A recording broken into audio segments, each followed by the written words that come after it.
Hey, my name's Bo Martin. I'm with Pool RX, Carrollton, Georgia. This here is Pool School 101.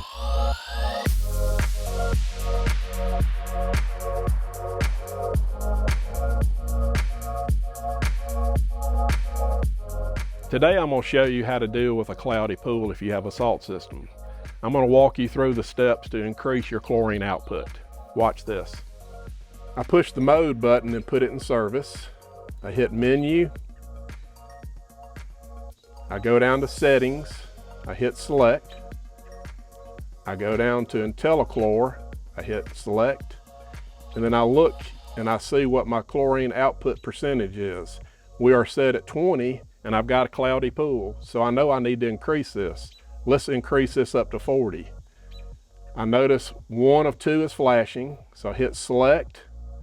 Now yes, it's flashing. And I get to 20. And it's flashing. Now I can adjust this up and I want to set it on 40. Hit menu. Now it's saved back in the system. Now my chlorine output will be set at 40 instead of 20. Then I can monitor my pool water and see if I remove the cloudy water issue. If you have a lot of kids or a lot of bathers in your pool, or if you had a big heavy rainstorm, let's take a look how to superchlorinate your pool. Menu, settings, select, IntelliChlor, select. You see one of two flashing. The first schedule is your chlorine output, but we want to get to superchlorinate. So we hit the arrow up button and we get to 2 of 2. Now it says superchlorinate in the off position. Now we hit select and we get off flashing.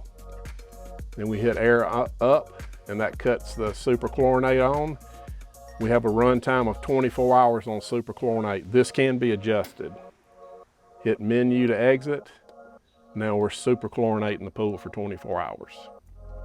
Thanks for joining this episode of Pool School 101. I hope you learned something. We'll catch you on the next one.